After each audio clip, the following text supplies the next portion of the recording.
Hello प्यारे बच्चों, कैसे हो। हम कंटिन्यू कर रहे हैं हमारे सिलेबस को चैप्टर 9 से। ओके, चैप्टर 8 तक का रिवीजन हो चुका है। चैप्टर 9 देखो, मेंसुरेशन चैप्टर जो है, इसमें सबसे इंपॉर्टेंट आपको याद करने हैं फॉर्मूले, रोम्बस का, स्क्वायर का, रेक्टेंगल का, ट्रायंगल का, ट्रेपेजियम का और पैरेललोग्राम का। इनमें से किसी भी शेप के बारे में कोई क्वेश्चन आ जाए अगर, तो आप आसानी से कर पाएंगे अगर आपको फॉर्मूला आता है तो। जैसे रोम्बस का फॉर्मूला क्या होता है, देखो, half multiply by diagonal 1 multiply by diagonal 2। Square का फॉर्मूला आपको आता ही होगा, side multiply by side. Rectangle का फॉर्मूला होता है लेंथ इंटू ब्रेड्थ। ट्राइंगल का फॉर्मूला होता है half into base into height.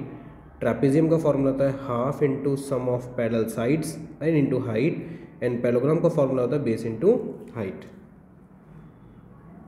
इसके बाद एक शेप दी हुई है आपको, इसमें 6 तरह के शेप्स नज़र आ रहे हैं। मैंने इनको मार्किंग कर दिया है 1 से लेके 6 तक, और जो क्वेश्चन में डिटेल दी थी मैंने उसको डायग्राम के फॉर्म में शो कर दिया है। इसके अलावा एक डिटेल यहाँ दी थी क्वेश्चन में, ये वाली एम पी की वैल्यू 9 सेंटीमीटर, लेकिन यहाँ से लेके यहाँ तक एम पी है, मतलब ये 9 सेंटीमीटर है। फिर एम डी की वैल्यू 7 सेंटीमीटर, तो एम डी यहाँ से लेके यहाँ तक 7 है। इट मीन्स, अब आप अपना लॉजिक लगाओगे, अगर यहाँ से लेके यहाँ तक 9 है तो यहाँ से लेके यहाँ तक 7 है, इसका मतलब ये वाला पार्ट कितना है, 2 सेंटीमीटर का है। ऐसे ही आपको बाकी के पार्ट्स को कैलकुलेट करके, जैसे मैंने 2 निकाला, फिर 1, फिर 2, फिर 2, और ये लास्ट वाला एम ए तो क्वेश्चन में दिया हुआ है 2, ठीक है। ये सारे पार्ट्स निकाल लेने हैं। इधर ये जो ब्लू वाली लाइन है 2.5 क्वेश्चन में दी हुई थी, ये 3 क्वेश्चन में दिया हुआ था, 2.5 क्वेश्चन में दिया हुआ था, और ये 2 क्वेश्चन में दिया हुआ है। अब आपको क्वेश्चन दिया था find the area of the polygon, इसका एरिया कैसे निकालें। तो इसका एरिया निकालने के लिए आपको इन सारे पार्ट्स, जो कि 6 पार्ट्स हैं, इन सबके सेपरेट एरिया निकाल के और इन सबको ऐड कर लेना है, ठीक है। लास्ट में इनको ऐड कर लेना है। तो जैसे देखो, एक तो मैं समझा दूँ, area of triangle M N यानी MAN, ये वाला ट्राइंगल, इस ट्राइंगल में half into base into height, देखो half into base into height, ठीक है। बेस क्या है, अभी मैंने फाइंड किया था, MA यानी बेस इसका है 2 सेंटीमीटर, और हाइट क्या दी इसकी 2.5 सेंटीमीटर, ठीक है। It means half into 2 into 2.5, इसको सॉल्व करोगे तो आ जाएगा 2.5 सेंटीमीटर। इस 2 से 2 कैंसिल हो जाएगा, बचा क्या 2.5। ऐसे ही एरिया 2 निकालेंगे, half into base into height. आप अपने डायग्राम में देख के और ढूंढ के खुद से निकालने की कोशिश करो, और लास्ट में मैच करना कि आपका आंसर मैच होता है कि नहीं, ठीक है। 4 तो इसमें ट्रायंगल है, तो यहाँ तक का मैं थोड़ा पार्ट स्किप कर देता हूँ जल्दी करने के लिए।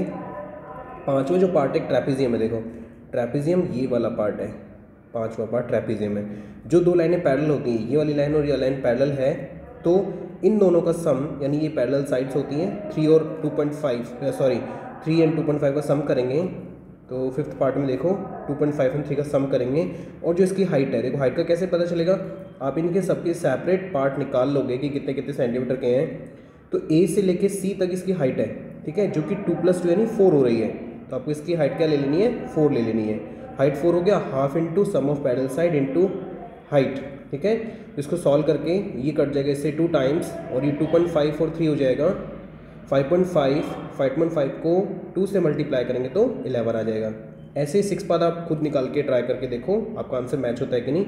आपको 2 and 1 हाइट इसकी 3 ले लेनी है, और इन दोनों का सम करना है, ठीक है, और हाफ से मल्टीप्लाई कर देना है। फाइनली जो आपके सारे आंसर आ जाएंगे उनको आपको क्या करना है, ऐड कर देना है। 1 2 3 4 5 6, 6 साइड थी, सबको ऐड किया तो एरिया आ गया 37.75 सेंटीमीटर स्क्वायर। इसके अलावा एक ऐसी शेप भी आ सकती है आपको, जिसमें दिखने में एक क्वाड्रिलेटरल है, बट अजीब सा क्वाड्रिलेटरल है, इसका कोई भी नाम नहीं दे सकते हम। तो इसके लिए इन्होंने हिंट दिया है, जैसे B से लेके D तक का मेजरमेंट 24 सेंटीमीटर है, सॉरी मीटर है, और AE जो इसकी हाइट है, कौन से की हाइट है, ये ट्राइंगल जो है हमारा यहाँ बन रहा है ABD ट्राइंगल जो बन रहा है, इसका एरिया निकाल लेंगे half into base into height, ठीक है।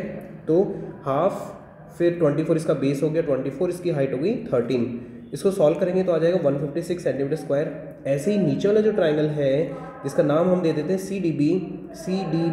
CDB ट्राइंगल में, ये जो इसका बेस है 24 दोनों में सेम है, और इसकी जो हाइट है वो 8 मीटर है, ठीक है, इसकी हाइट है 8 मीटर। तो हाफ इंटू 24 इंटू 8, इसको सॉल्व करेंगे तो कट जाएगा इसे 2 टाइम्स, और 24 इंटू सॉरी इससे कट जाएगा 4 टाइम्स, और 24 इंटू 4 होता है 96 मीटर स्क्वायर।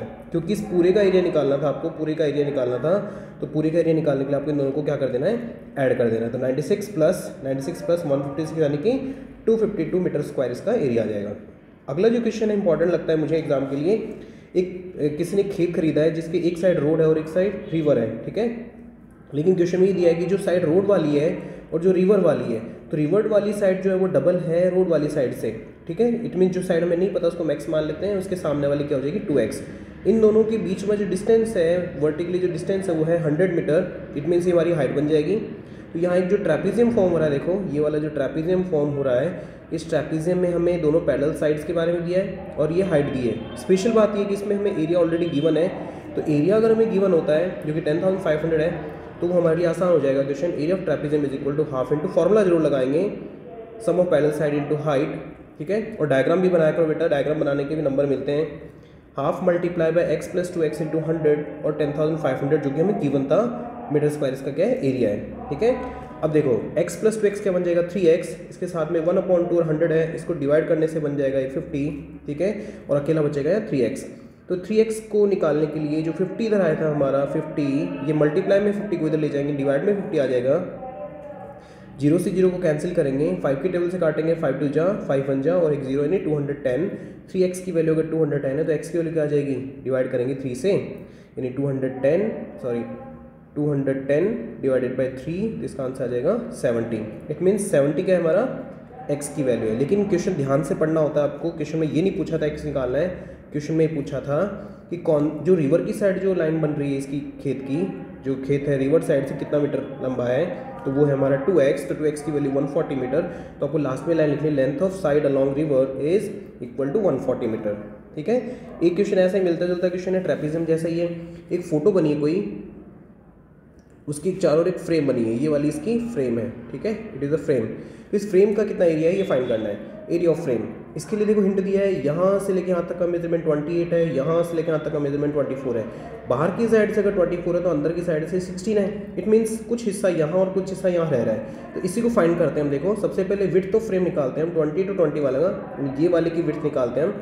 20 माइनस 20 यानी कि यहाँ ये पूरी अगर लाइन में देखूँ है 28, उसमें से 20 ये वाला हिस्सा हटा दूँ मैं, माइनस कर दूँ, तो ये 2 हिस्से बचेंगे देखो, ठीक है। तो मैंने माइनस किया तो 8 आया, 8 को 2 हिस्से हैं तो 2 से डिवाइड कर दिया, 2 से डिवाइड करके आंसर आया मेरा 4 सेंटीमीटर। इट मीन्स ये जो है वो 4 सेंटीमीटर है और ये भी 4 सेंटीमीटर है, ठीक है। ऐसे ही ये वाली दोनों साइड में निकाल लेंगे हम। 24 में से 16 माइनस करेंगे, क्योंकि देखो अगर यहाँ से के यहाँ तक अगर 24 है और ये वाला पार्ट आपका 16 है, तो बचे हुए ये दोनों हिस्से सेम है, जो कि 2 से डिवाइड करने से आ जाएगा। क्योंकि 24 माइनस 16 आया 8 को 2 से डिवाइड कर, तो ये भी कितना आया 4। इट मीन्स इसकी हाइट है, ये ट्रैपीजियम की हाइट कितनी है 4 सेंटीमीटर।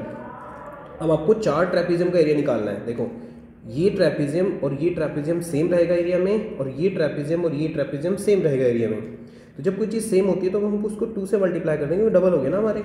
तो हाफ इंटू ये जो सम ऑफ पैरेलल साइड है 16 प्लस 24 हम ये वाला ट्रैपीजियम निकाल रहे हैं पहले, ठीक है। 16 प्लस 24 इंटू हाइट जो कि हमने अभी फाइंड किया 4 सेंटीमीटर है हमारी हाइट, 4 सेंटीमीटर, ठीक है, ओके। तो 16 प्लस 24 हो जाएगा हमारा 40।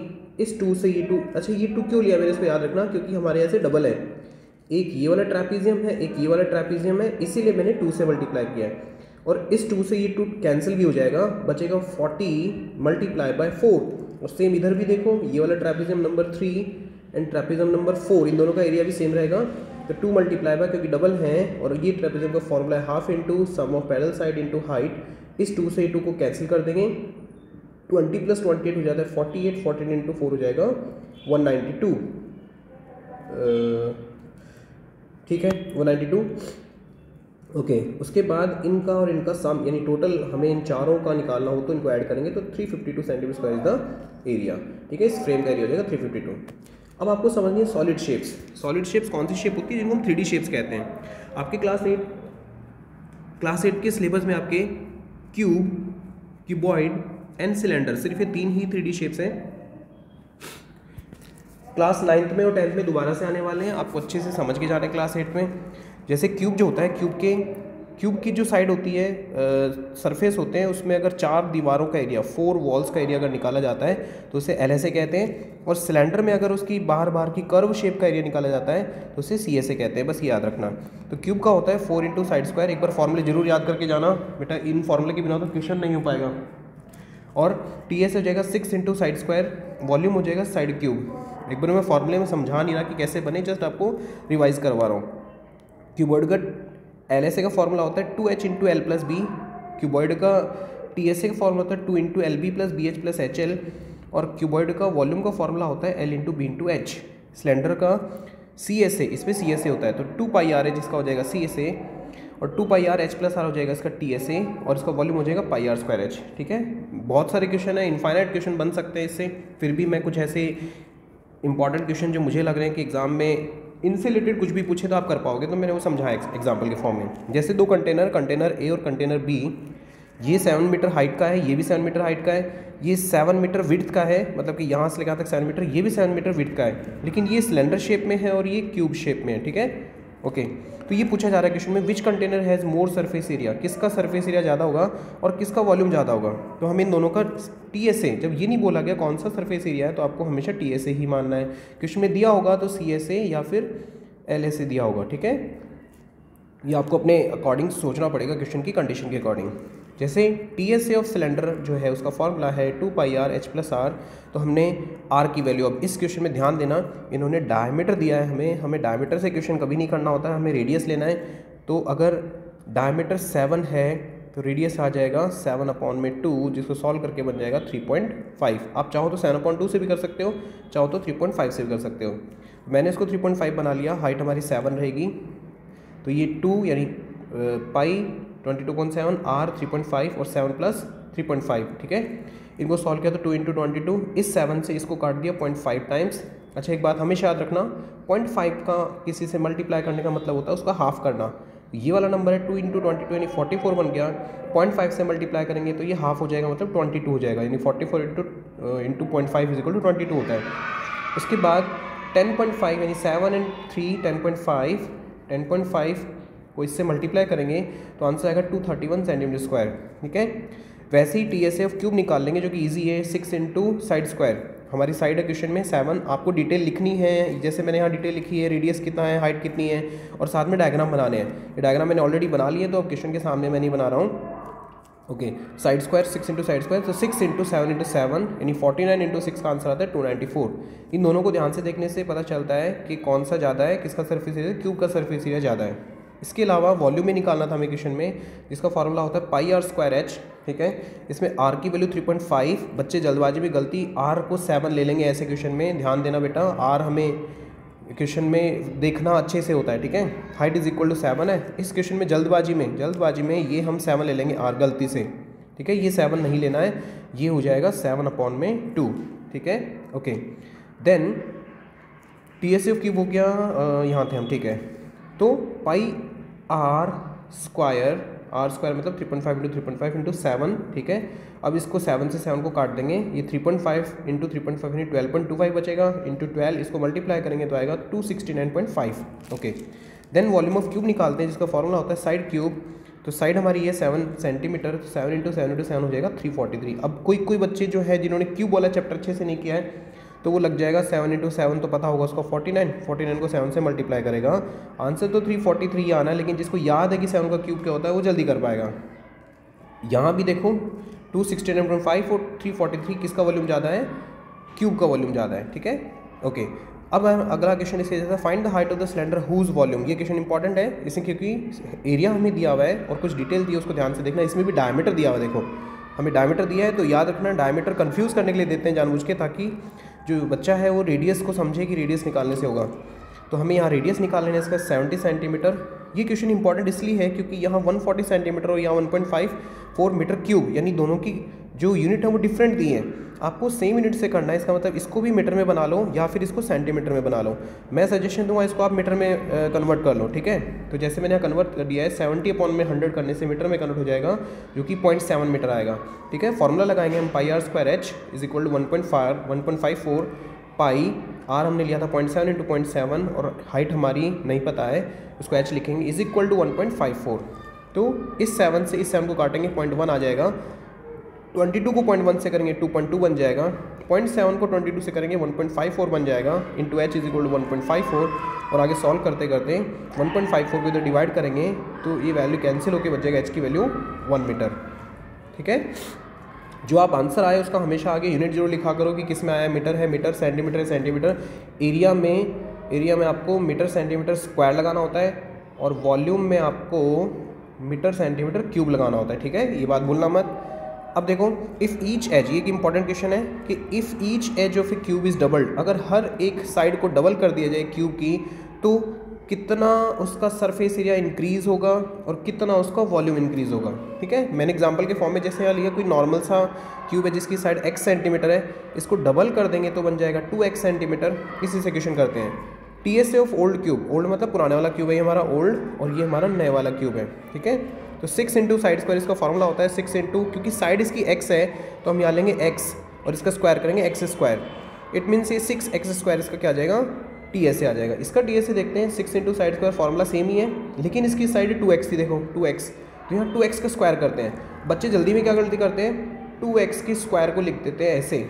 ठीक है, ऐसे लिख देते हैं। आपका ये 2x का स्क्वायर ऐसे नहीं, 2 का भी स्क्वायर होगा यानी 4 और x का भी स्क्वायर होगा यानी x स्क्वायर, ऐसे करना है इसको। ठीक है, ये गलती आप मत करना कभी एग्जाम में। तो ये बन जाएगा 4x स्क्वायर। अब देखो 6 इंटू 4 हो जाएगा 24x स्क्वायर।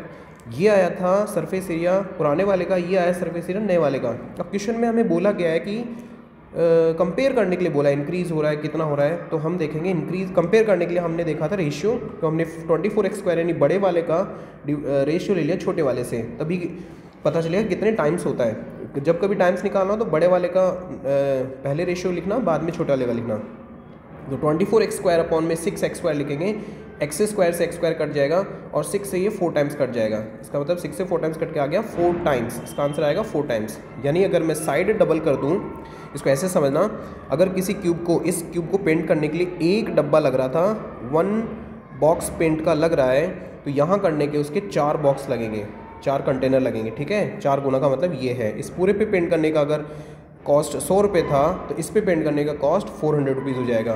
ठीक है, ओके। अब वॉल्यूम की बात करते हैं। वॉल्यूम का फॉर्मूला होता है साइड क्यूब, ये भी आसान है, साइड क्यूब। तो इसकी साइड थी x, इसलिए x क्यूब हो जाएगा, इसकी साइड x क्यूब है तो x क्यूब हो, लेकिन यहाँ साइड हमने 2x क्यूब की थी, तो 2x क्यूब को बच्चे जल्दी में ऐसे लिख देंगे। ठीक है, और ये गलत है, 2x क्यूब ऐसे नहीं लिखा जाएगा बेटा, 2 का भी क्यूब होगा और x का भी क्यूब होगा। तो 2 का क्यूब होता है 8, x का क्यूब होगा x क्यूब, यानी 8x क्यूब हमारा क्या हो जाएगा, वॉल्यूम। देन कंपेयर करना है, फिर से हमें कंपेयर करने के लिए हम पहले बड़े वाली क्वांटिटी फिर नीचे छोटे वाली क्वांटिटी लिखते हैं। x क्यूब से x क्यूब कट गया और क्या आया, 8 टाइम्स। ठीक है, ये आपका आंसर 8 टाइम्स। लेकिन इसको समझो कि क्या होता है 8 टाइम्स का मतलब, अगर कोई ऐसा बॉक्स जिसकी साइड 10 सेंटीमीटर है, अगर मैं सिर्फ उसकी साइड को डबल कर दूं यानी 20 सेंटीमीटर कर दूं, तो इसमें मान लो अगर 1 लीटर पानी आ रहा था तो इसमें पानी आएगा बेटा 8 लीटर। कितना बढ़ गया, 8 टाइम्स, कितना ज़्यादा अंतर आता है देखो। ओके, फिर बात कुछ काम की बातें हैं, पॉइंट्स टू रिमेंबर, जो कि कभी भी काम आ जाती हैं। 1 मीटर क्यूब में अगर आपको लीटर निकालना हो, जो कि क्वेश्चन आने के चांसेस हैं बहुत ज़्यादा, तो 1 मीटर क्यूब निकालने के बाद आपको मल्टीप्लाई बाय 1000 कर देना है ताकि वो लीटर में कन्वर्ट हो जाए। ठीक है, 1 मीटर में होते हैं 100 सेंटीमीटर, ये बताने की जरूरत नहीं है, लेकिन साथ में एक बात सिखानी है, 1 मीटर स्क्वायर में कितने सेंटीमीटर स्क्वायर हो जाएंगे, 100 इंटू 100। यहाँ पे मीटर था इसलिए 100 है, यहाँ मीटर स्क्वायर हो गया तो यहाँ 100 का भी स्क्वायर हो गया। यहाँ मीटर क्यूब है इसलिए 100 का भी क्यूब हो जाएगा, यानी 100 इंटू 100 इंटू 100 सेंटीमीटर क्यूब हो जाएगा। अब आते हैं हमारे नेक्स्ट चैप्टर पे, चैप्टर 10, जो कि एक्सपोनेंट्स एंड पावर है। इसमें 10 टोटल आइडेंटिटीज़ हैं या 10 लॉज कहते हैं हम, 10 नियम हैं, उनको अच्छे से समझ के और क्वेश्चन में अप्लाई करना है, बस और कुछ नहीं करना। a to the power m multiply by a to the power n, यानी कि जब नंबर सेम है पावर अलग अलग है तो उनकी पावर ऐड हो जाती हैं। नंबर सेम है पावर अलग अलग लेकिन डिवाइड हो रहा है तो उनकी पावर माइनस हो जाती है। अगर कोई नंबर की पावर और उसकी भी पावर बन रही है तो पावर आपस में मल्टीप्लाई हो जाती है। अगर नंबर अलग अलग है पावर सेम है तो नंबर को आप मल्टीप्लाई करोगे, क्योंकि बीच में मल्टीप्लाई करने के बाद उनकी पावर को कॉमन ले लेंगे।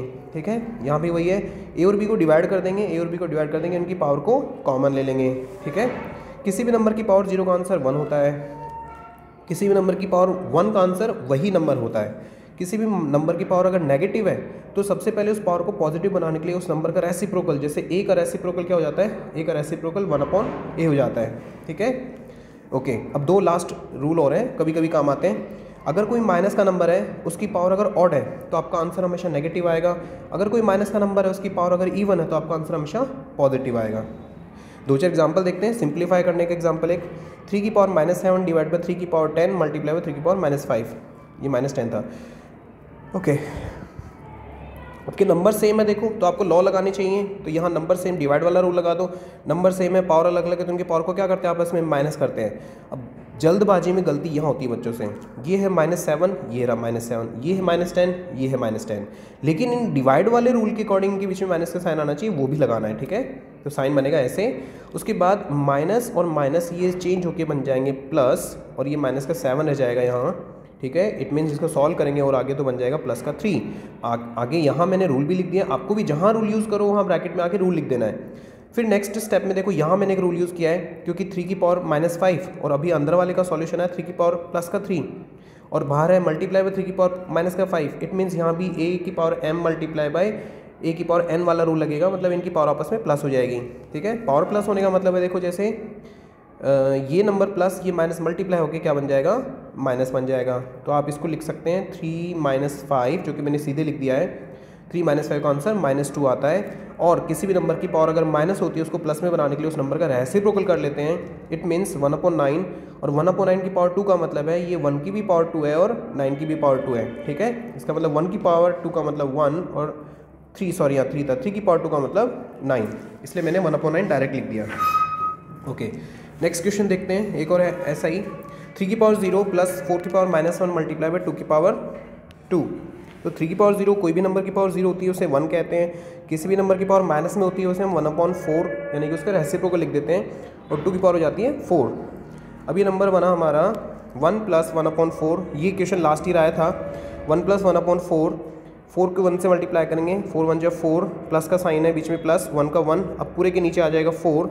अब ये नंबर 4 + 1 यानी 5, ये नंबर बचा है 5/4 मल्टीप्लाई बाय 4। इस 4 को इस 4 से काटेंगे तो बचेगा अकेला 5, ठीक है। एक क्वेश्चन और देखो, -2/3 है, -2/3 है, उसकी पावर -2 है और उसकी भी पावर 2 है, मतलब पावर की पावर आपस में क्या हो जाती है, मल्टीप्लाई। तो -2 मल्टीप्लाई बाय 2 का आंसर आएगा -4, जो कि पावर मैंने यहाँ लगा दी -4। आपको ब्रैकेट में रूल लिखना है कि आपने क्या पावर लगाई, क्या रूल लगाया। फिर माइनस की पावर को पहले प्लस की पावर बनाएंगे, माइनस की पावर को प्लस की पावर बनाने का क्या रूल है, अंदर वाले नंबर का रेसिप्रोकल कर दो, तो 2/3 का रेसिप्रोकल हो जाएगा 3/2, ठीक है। ओके, देन 3 की पावर 4 का मतलब होता है 3 multiply by 3 multiply by 3 multiply by 3। अगर आपको याद नहीं है तो आप ऐसे करके क्या करिए, 3 × 3 हो जाएगा 9, और 3 × 3 हो जाएगा 9, और 9 × 9 हो जाएगा 81। इसका मतलब ऊपर 81 आ गया। अब देखो, मैंने एक रूल सिखाया था लास्ट वाला, माइनस के नंबर की पावर अगर इवन होती है तो आंसर हमेशा पॉजिटिव आता है, इसलिए मैंने आंसर पहले से पॉजिटिव लिख दिया है। 2 की पावर 4 का मतलब होता है 16, तो आपका फाइनल आंसर है 81/16। अब आपको एक क्वेश्चन ऐसा भी आ सकता है, चांस है important, find the value of m, sorry यहाँ m आएगा, find the value of m। Okay, m की वैल्यू फाइंड करनी है, जिसमें 5m डिवाइडेड बाय 5 की पावर -3 = 5 की पावर 5। तो आपको क्या करना है, यहाँ सबसे पहले वो पावर वाली बात याद रखनी है। अगर नंबर सेम होते हैं, पावर अलग अलग होती है और माइनस हो रहा है, तो क्या करते हैं, पावर को हम माइनस कर देते हैं, ठीक है। इसका मतलब m वो ये वाला m है, -3 का ये -3 रहेगा, इनके बीच में जो माइनस का साइन रूल के अकॉर्डिंग लगेगा वो ये रहा। इट मीन्स ये माइनस और ये माइनस मल्टीप्लाई होकर बन जाएगा प्लस, तो बन जाएगा m + 3, 5 की पावर m + 3 = 5 की पावर 5। नाउ अब आपको क्या करना है, ये जो नीचे वाले 5 है इनको एक बार छोड़ दो, भूल जाओ, सिर्फ ऊपर वाले जो नंबर है उसका सॉल्यूशन आएगा आपका m + 3 = 5, और m की वैल्यू क्या आ जाएगी, ये जो 3 उधर ट्रांसपोज हो जाएगा, माइनस का साइन आ जाएगा इधर, प्लस का इधर जाएगा, माइनस का हो जाता है, m की वैल्यू आ जाएगी 2। अब बच्चे जहाँ कंफ्यूज होते हैं वो है स्टैंडर्ड फॉर्म वाले क्वेश्चन। स्टैंडर्ड फॉर्म के क्वेश्चन दो तरह के नंबर्स के लिए काम आते हैं, क्या तो नंबर बहुत बहुत बड़ा हो या नंबर बहुत बहुत छोटा हो, ठीक है। तो बहुत बड़े बड़े नंबर में बहुत सारे जीरो होते हैं, जैसे देखो दोनों में बहुत सारे जीरो हैं, इसको कैसे छोटा लिखा जाए। आपको क्या करना होगा, स्टैंडर्ड फॉर्म का मतलब होता है कोई भी एक डिजिट के बाद डेसिमल और आगे चाहे कितने भी डिजिट हों, ठीक है। आपको ये वाली फॉर्म अगर नजर आई तो मतलब स्टैंडर्ड फॉर्म है। इसका मतलब मुझे यहाँ पॉइंट लगाना होगा, 1.4, ठीक है। तो मैंने देखो लिख दिया 1.496, और आगे वाले पॉइंट के बाद नंबर के बाद के जीरो कोई काम के नहीं है, इसलिए हम इसको हटा सकते हैं। तो 1.496 ये तो हमारा बन गया स्टैंडर्ड फॉर्म का एक पार्ट। दूसरे पार्ट में हमें पावर लिखनी होती है, ठीक है। तो ये नंबर बड़ा है इसलिए पावर प्लस में आएगी, याद रखना है, बस इतना याद रखो। लार्जर नंबर्स में पावर प्लस आती है और स्मॉलर नंबर में पावर माइनस आती है। तो अब आपको करना क्या होता है एक्चुअल में, आपका ये पूरा नंबर 0.0 एक्चुअल में ऐसे लिखा जा सकता है, ठीक है। 1496000000000.0। तो एक्चुअल में आपका जो पॉइंट है यहाँ था, उसको शिफ्ट करके आपको यहाँ लेके आना है, इनके बीच के जितने भी डिजिट हैं वो गिन लो, 1 2 3 4 5 6 7 8 9 10 11, इसलिए इसकी 10 की पावर क्या हो गई 11। फिर देखो ध्यान से, यहाँ भी वही सेम कंडीशन है, आपको 3 पॉइंट समथिंग बनाना है तो 3.0, इसका मतलब अकेला 3 लिखा जा सकता है, 3.0 मतलब 3 है। अब पॉइंट यहाँ था एक्चुअल में 3 पॉइंट, इसको ऐसे लिख सकते हैं हम, तो पॉइंट यहाँ से यहाँ आएगा, ठीक है। इसका मतलब इनके बीच के जो डिजिट है उनको गिन लो, 1 2 3 4 5 6 7 8 9 10, इसलिए 10 की पावर क्या हो गया 10। फिर बहुत छोटे नंबर के साथ क्या करना है, देखो छोटे नंबर का मतलब होता है 0.0000 करके बहुत छोटे नंबर होते हैं, तो वही स्टैंडर्ड फॉर्म तो वही रहेगी, आपको पॉइंट यहाँ लगाना है, 1.4 पे पॉइंट लगाना है, पहले डिजिट के बाद पॉइंट लगाना होता है, स्टैंडर्ड फॉर्म होता है। तो आपका पॉइंट यहाँ से शिफ्ट हो गया यहाँ, इनके बीच के डिजिट गिन लो कितने हैं, 1 2 3 4 5 6 7, इसलिए 10 की पावर 7 आ जाएगी। लेकिन मैंने कहा था छोटे नंबर पे पावर हमेशा माइनस की होती है, इसलिए बन जाएगा 10 की पावर -7, 1.4 इंटू 10 की पावर -7। इस क्वेश्चन में देखो एक्चुअल में आपको 1.275 बनाना है, क्योंकि पहली डिजिट के बाद पॉइंट लगेगा ऐसे, तो आपको 1.275 तो लिख लेना है। आपका पॉइंट यहाँ आएगा तो कहाँ से कहाँ शिफ्ट हुआ, इनके बीच के डिजिट गिन लो, 1 2 3 4 5 6, इसलिए 10 की पावर 6, लेकिन माइनस की क्यों आई, क्योंकि ये नंबर बहुत छोटा है इसीलिए। अब दूसरी दिक्कत आती है यूजुअल फॉर्म में। यूजुअल फॉर्म देखो क्या होती है, एक नंबर आपको दिया होगा स्टैंडर्ड फॉर्म में, उसको यूजुअल फॉर्म में बनाना है, ये थोड़ा आसान होता है। सबसे पहले जैसे 3.61492 इंटू 10 की पावर 6, यानी बड़ा नंबर है ये, पावर 6 प्लस है मतलब लार्ज नंबर है। अभी जो पॉइंट है आपको पॉइंट डेसिमल हटाना आता है, छोटी क्लास में सीखा आपने, 361492 यहाँ पॉइंट था, तो 1 2 3 4 5 डिजिट के नीचे जीरो लगा दो ऐसे, 1 2 3 4 5 हम करते हैं ना, पॉइंट हटाने के बदले नीचे जीरो लगाते हैं, ठीक है ओके। तो उतनी जीरो लगा दी। अब 10 की पावर 6 को क्या कहते हैं, 10 की पावर 6 को कहते हैं 1 के आगे 6 जीरो लगा दो। बच्चे यहाँ भी कंफ्यूज होते हैं, वो सोचते हैं 1 को भी गिनना है, 1 को गिनना नहीं बेटा, ये जो 6 है ये जीरो को रिप्रेजेंट करता है। 1 के बाद 1 2 3 4 5 6 जीरो लगेंगे, ठीक है। अब नीचे 5 हैं ऊपर 6 हैं, तो इन 5 को 5 से काट देंगे, बचेगा 1 जीरो। इसका मतलब ये जो 361492 है इसके आगे 1 जीरो लगा देंगे, हमारा आंसर आ जाएगा 361492 एक नंबर है। देखो फिर से बड़ा नंबर है ये भी, 10 की पावर 6 है, मतलब प्लस की पावर का मतलब नंबर बड़ा होता है। 5.8 यहाँ पॉइंट हटाएंगे तो अपॉन में नीचे 10 आ जाएगा, यानी 58 अपॉन में 10 मल्टीप्लाई बाय, अब 10 की पावर 6 का मतलब है 1 2 3 4 5 6 सॉरी 1 जीरो से 1 जीरो को कट करेंगे, ऊपर बचेंगे 5 जीरो, इसका मतलब 58 के बाद में 1 2 3 4 5 जीरो लगा देंगे, ठीक है। ये यूजुअल फॉर्म हो गई। अब बहुत ज़्यादा छोटे नंबर को कैसे लिखें, माइनस की पावर का मतलब नंबर छोटे होते हैं, ठीक है। सबसे पहला काम, ये जो पॉइंट है इसको हटाने के बदले हम करेंगे नीचे, इसको पॉइंट को हटाया और नीचे लगा देंगे 2 जीरो, यानी 100, यानी 302 अपॉन में 100 आ जाएगा। अभी जो मल्टीप्लाई बाय 10 की पावर -6 है, इसको आपको क्या लिखना है, माइनस का जो जीरो पावर होती है वो हमेशा नीचे वाले नंबर में पावर लग जाती है। 1 अपॉन में 1 2 3 4 5 6, 6 जीरो ये हो गए, 2 जीरो ये है। इसको समझा जाए तो अच्छे से 302 इंटू 1 हो जाएगा 302, और 100 इंटू ये जो 5 जीरो 1 2 3 4 5 6 जीरो वाली डिजिट है, इन दोनों के जीरो ऐड हो जाएंगे आपस में, क्योंकि 10 की पावर 2 मल्टीप्लाई बाय 10 की पावर 6। अब नंबर सेम है आपके, वही रूल है, लॉ लगा देंगे हम यहाँ, 10 की पावर 2 + 6 हो जाएगा, इसका मतलब 10 की पावर 8 हो गया, ठीक है। तो 1 2 3 4 5 6 7 8 जीरो हमने लगा दिए 302 के नीचे। अब जीरो हटाने का क्या रूल होता है, ये भी सब छोटी क्लास में सीखा है। जितने डिजिट होते हैं, जैसे यहाँ 8 जीरो हैं, तो 8 डिजिट के पावर पॉइंट लगेगा 1 2 3 4 5 6 7 8, और यहाँ पॉइंट लग जाएगा, ठीक है। ये हमने छोटी क्लास में सीखा है। तो 1 2 3 4 5 6 7 8 यहाँ पॉइंट लग गया, ये हो गया हमारा यूजुअल फॉर्म। इक्वेशन वाला छोटा सा ही, 10 की पावर 8 का मतलब क्या होता है, 1 अपॉन में 1 2 3 4 5 6 7 8, ये कहा जा सकता है 10 की पावर -8 को, ठीक है ओके। अब 3 का तो ऑलरेडी वही नंबर 3 रहेगा, पॉइंट है ही नहीं इसमें, तो 1 अपॉन में नीचे लग जाएंगे 8 जीरो, तो 3 के नीचे लग जाएंगे 1 2 3 4 5 6 7 8। अब आपको क्या करना है, 3 के बाद मतलब लेफ्ट साइड में, 3 के बाद लेफ्ट साइड में, 3 के बाद 8 जीरो मतलब 8 डिजिट होने चाहिए, 1 ये खुद है, 2 3 4 5 6 7 8, और यहाँ पॉइंट लग जाएगा, इसका मतलब 0.1 2 3 4 5 6 7 8 डिजिट हो गए, ठीक है।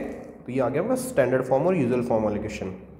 अब आता है हमारा next chapter, chapter 11 direct and inverse proportion, जो कि बहुत छोटा सा चैप्टर है। इसमें मैंने 2-4 एग्जाम्पल फिर भी समझाए हैं, बहुत छोटा चैप्टर है ये। डायरेक्ट का मतलब होता है if one quantity is increased, अगर एक क्वांटिटी इंक्रीज होती है, अदर इज ऑल्सो इंक्रीज, दूसरी भी बढ़ जाएगी। और एक और कंडीशन है, if one quantity is decreased, एक क्वांटिटी अगर डिक्रीज होती है तो दूसरी भी डिक्रीज हो जाएगी। ऐसी कंडीशन अगर आती है तो उसे कहते हैं डायरेक्ट प्रोपोर्शन। जैसे कि एग्जांपल लेते हैं, मैंने 5 किलो चीनी खरीदी 250 रुपीज़ में, तो कितने केजी शुगर आ सकती है 125 रुपीज़ में। तो क्योंकि शुगर की क्वांटिटी बढ़ने से प्राइस भी बढ़ेगी, शुगर की क्वांटिटी कम करने से प्राइस भी कम हो जाएगी, ठीक है। तो ये एकदम डायरेक्ट क्वेश्चन है। तो आपको क्या करना है, टेबल बनानी है पहले ऐसी, टेबल के बाद आपको एक लाइन लिखनी नीचे कि कौन से तरह का प्रोपोर्शन है, डायरेक्ट प्रोपोर्शन है। अब आपको सीखना ये है, डायरेक्ट प्रोपोर्शन में जो ये दो नंबर होते हैं इन दोनों को आपस में डिवाइड कर देंगे और इक्वल कर देंगे। जैसे देखो 5/250, 5/250 इज इक्वल टू, इसको मान लेंगे x/125। यहाँ से x की वैल्यू निकालने के लिए हम 125 को 5 से मल्टीप्लाई करेंगे। 125 मल्टीप्लाई बाई 5/250। आप कभी भी ऐसे मल्टीप्लाई ना करना, पहले मल्टीप्लाई मत करना, क्योंकि ये जो 125 है ये 250 से 2 टाइम्स कट रहा है डायरेक्टली, और 2 से ये कट रहा है 2.5 टाइम्स। तो आपका कटना आसान हो जाएगा अगर आप पहले डिवाइड करेंगे तो, ठीक है। पहले पूरा फॉर्मेट बना के फिर डिवाइड करो पहले। तो x की वैल्यू हो जाएगी 2.5, और इसकी आगे यूनिट लिखने की, इसकी क्या यूनिट है, केजी है तो केजी, ओके।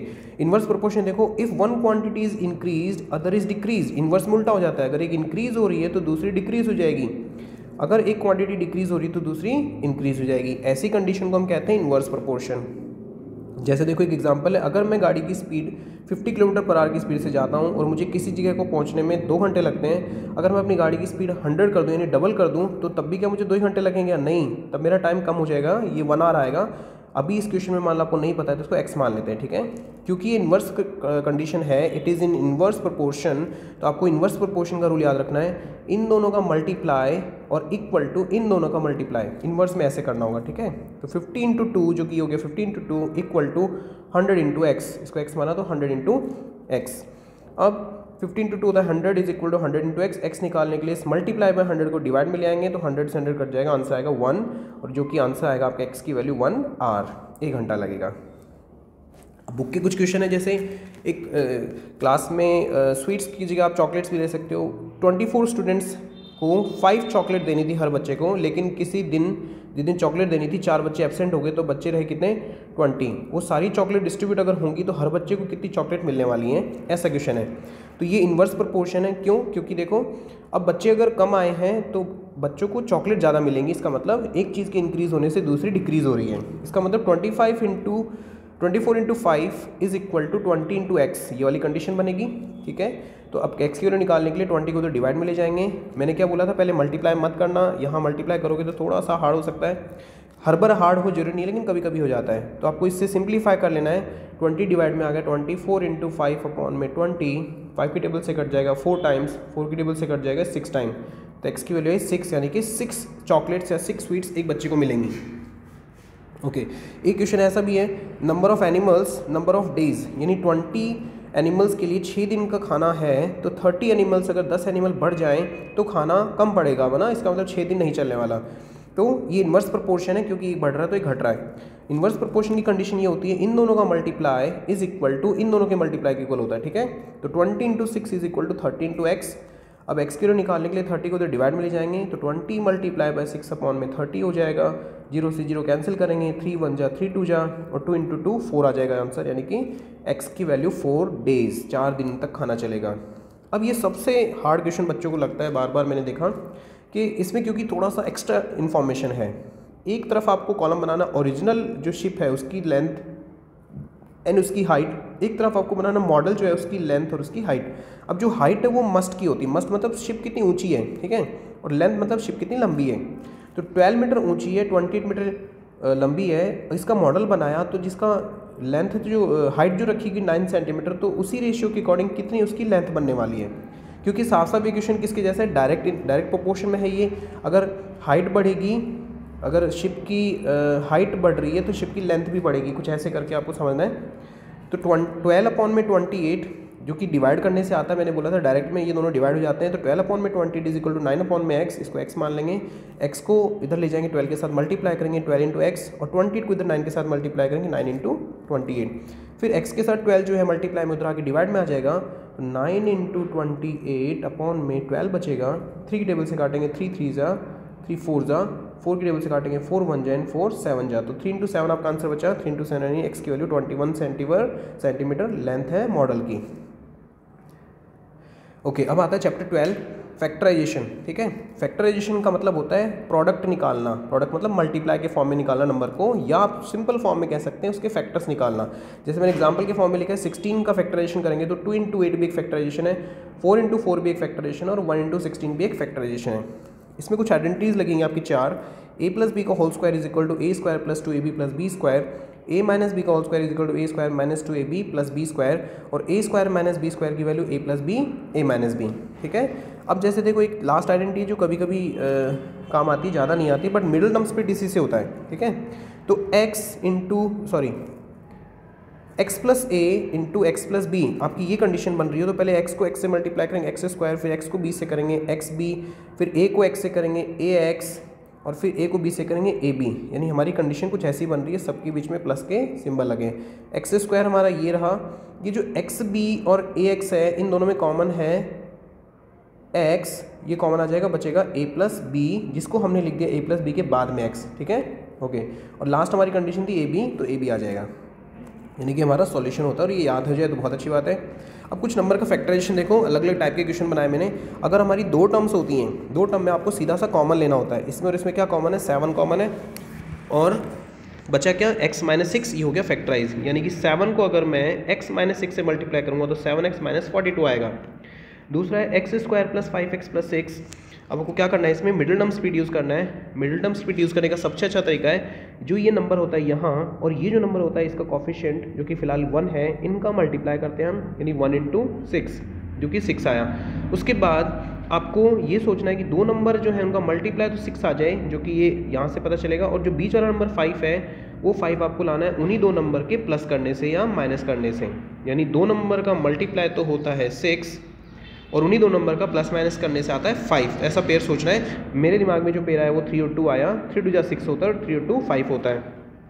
ठीक है, ये अब तक आपने सीखा होगा क्योंकि लास्ट मोमेंट पे रिवीजन है, इसीलिए आपको ये आना चाहिए। अभी मैं सिखा नहीं सकता है कैसे करते हैं। Okay, x square plus 3x plus 2x plus 6, ये 4 जो नंबर बन गए इन चारों में पहले, अच्छा आप बच्चे जो गलती करते हैं कुछ ऐसे ब्रैकेट बना लेते हैं पहले। ऐसे ब्रैकेट मत बनाओ बेटा, ब्रैकेट में फिर आप ये साइन भूल जाते हो। आपका ब्रैकेट ऐसे लगता है जैसे ये बना दिया, ऐसा लग रहा है मल्टीप्लाई हो रहे हैं। ठीक है, ब्रैकेट मत बनाया करो।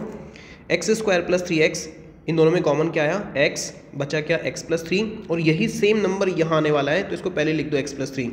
इन दोनों में क्या कॉमन है, 2।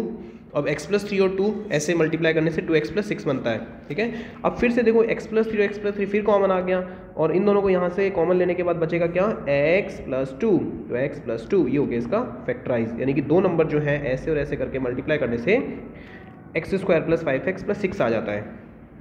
फिर है a square plus 8a plus 16। ठीक है, इट मीन्स अब आपको ये आइडेंटिटी यूज़ करनी है, a square plus 2ab plus b square.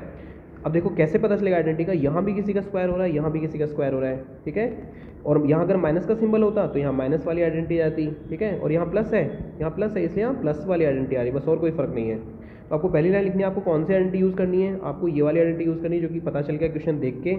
फिर आपको लिखना है a क्या है और b क्या है। a हमारा इसमें a है, जो कि स्क्वायर के अंदर जो नंबर होता है वो हमारा a होता है, और जो 16 इसको 4 का स्क्वायर कह सकते हैं। तो फिर से देखो स्क्वायर के नीचे जो नंबर है वो हमारा b है।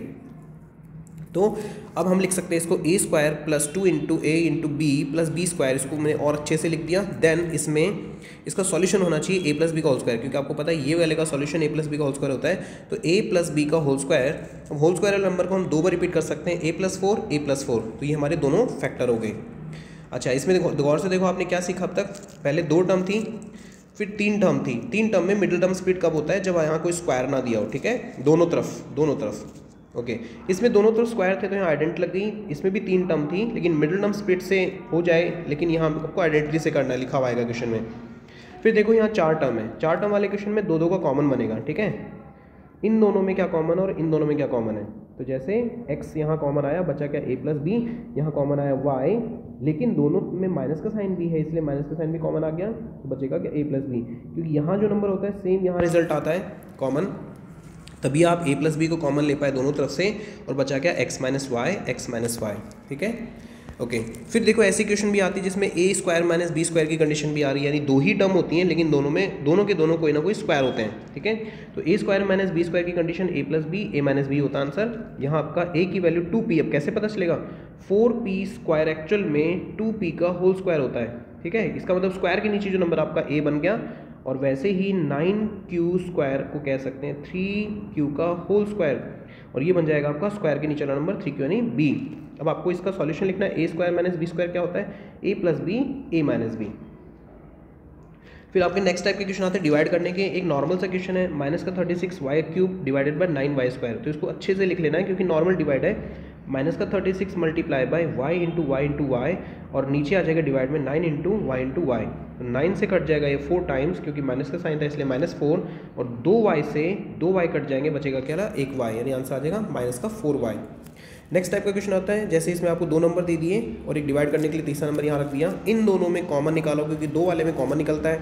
इन दोनों में कॉमन आया 5, तो बचा के अंदर 2x माइनस 5, और 5 से 5 कट जाएगा।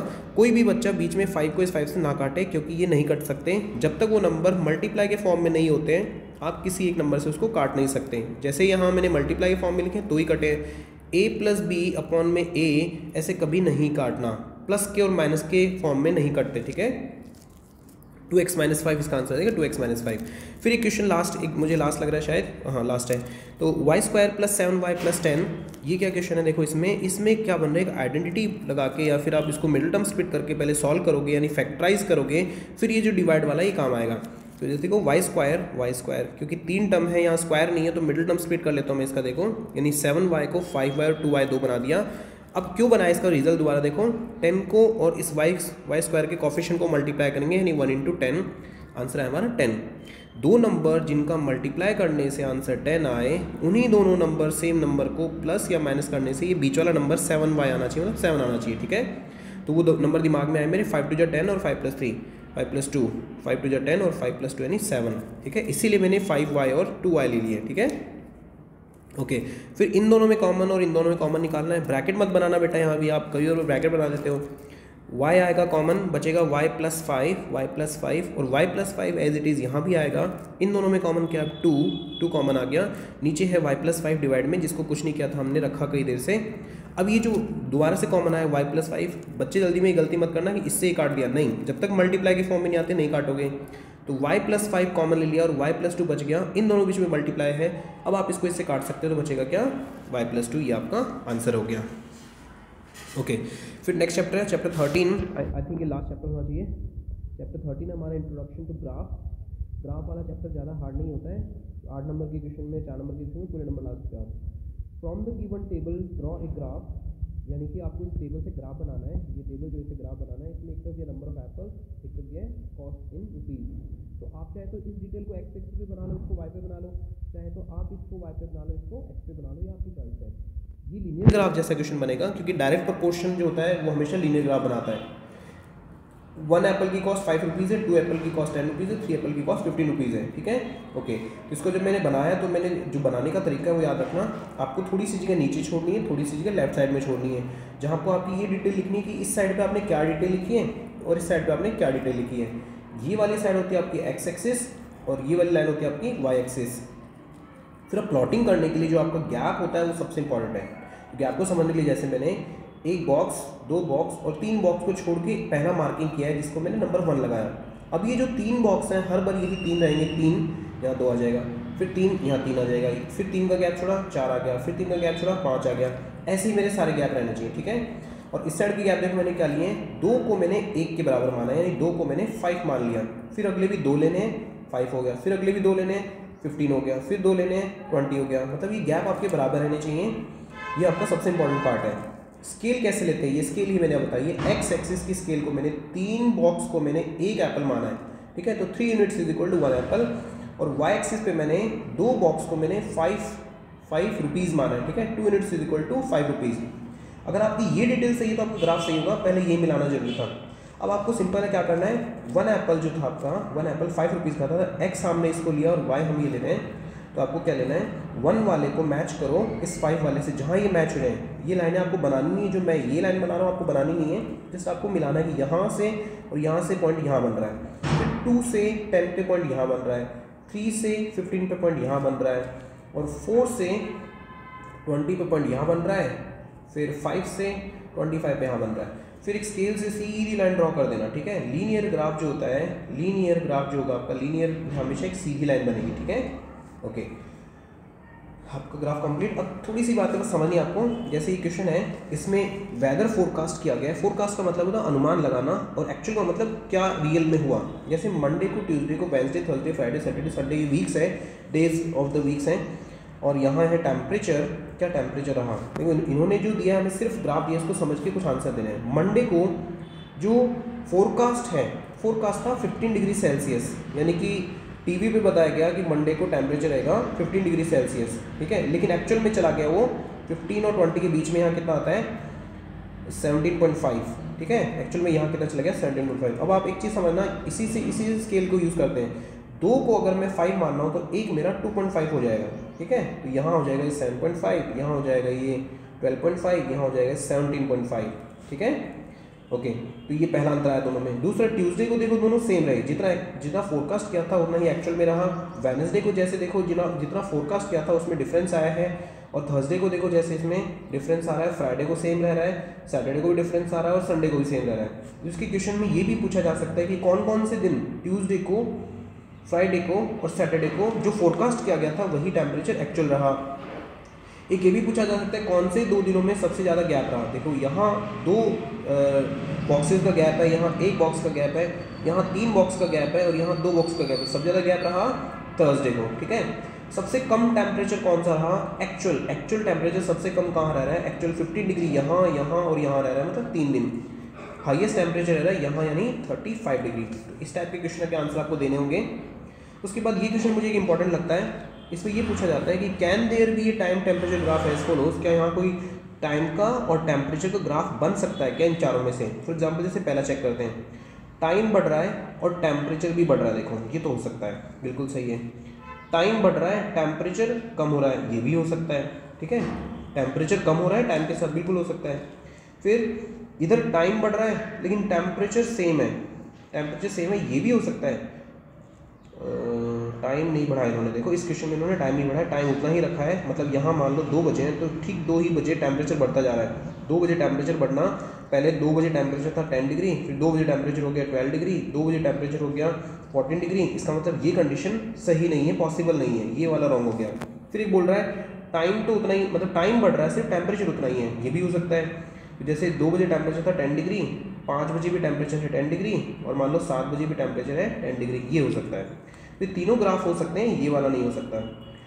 टाइम होना चाहिए और टेम्परेचर होना चाहिए, दोनों बढ़ते हुए होना चाहिए एक तरह से। ये दोनों तो कंडीशन सही है, और रिमेन भी हो सकता है, टेम्परेचर एक जैसा भी रह सकता है। फिर एक क्वेश्चन और है, समझाने के लिए ही दिया है मैंने ये भी। देखो इधर लिखा है लीटर, इधर लिखा है कॉस्ट इन प्राइस। जैसे देखो इन्होंने 1 2 3 4 5 यानी एक बॉक्स को 1 लीटर माना है, ठीक है। 1 इनकी अगर स्केल करते ये तो स्केल में इनको लिखना चाहिए था, स्केल इनको लिखते हैं एक्स एक्सिस में क्या कर रहे हैं 1 unit is equal to 1 litre, ठीक है। ये इनका एक्स एक्सिस का स्केल हो जाता है। वाई एक्सिस का क्या स्केल हो जाता है, ये 2 को 100 मान रहे हैं, मतलब 1 50 का हो रहा है इनका। अब तो चाहो तो ऐसे लिख सकते हो, वाई एक्सिस की स्केल क्या हो जाएगी, वाई एक्सिस ये हो जाएगी 2 units is equal to 100 rupees, ठीक है। ये इसकी स्केल हो जाएगी। ओके, अब ये क्वेश्चन मैंने इसलिए आपके लिए रखा है क्योंकि इसमें बोला गया है कि 600 रुपीज़ में कितना लीटर दूध या कितना लीटर जो लिक्विड है वो आएगा 600 रुपीज़ में। तो आपको देखना है 600 की जो लाइन है वो इस लाइन से कहाँ मैच हो रही है, और जस्ट उसके नीचे जो सीधी लाइन है वो कहाँ मैच हो रही है, ये यहाँ जा रही है। तो 10 लीटर के बाद 11 के बाद 12, यानी 12 लीटर जो है उसकी प्राइस 600 रुपीज़ है। आपको ऐसा करना भी आना चाहिए। जो आपकी डिटेल दी गई है, जैसे इन्होंने डिटेल दी है इंपॉर्टेंट, यहाँ और यहाँ, ये 4 डिटेल दी थी, लेकिन इन्होंने बीच वाला पूछ लिया, ठीक है। तो जैसे मैं आपसे पूछता हूँ 800 रुपीज़ में कितना लीटर लिक्विड आएगा। 800 में आ रहा है, देखो ये लाइन यहाँ मैच हो रही है। 15 के बाद क्या आएगा 16 लीटर, ठीक है। ओके, ये आपका पूरे सिलेबस का रिवीजन बेटा, अच्छा पेपर करना, बेस्ट ऑफ लक एवरीवन।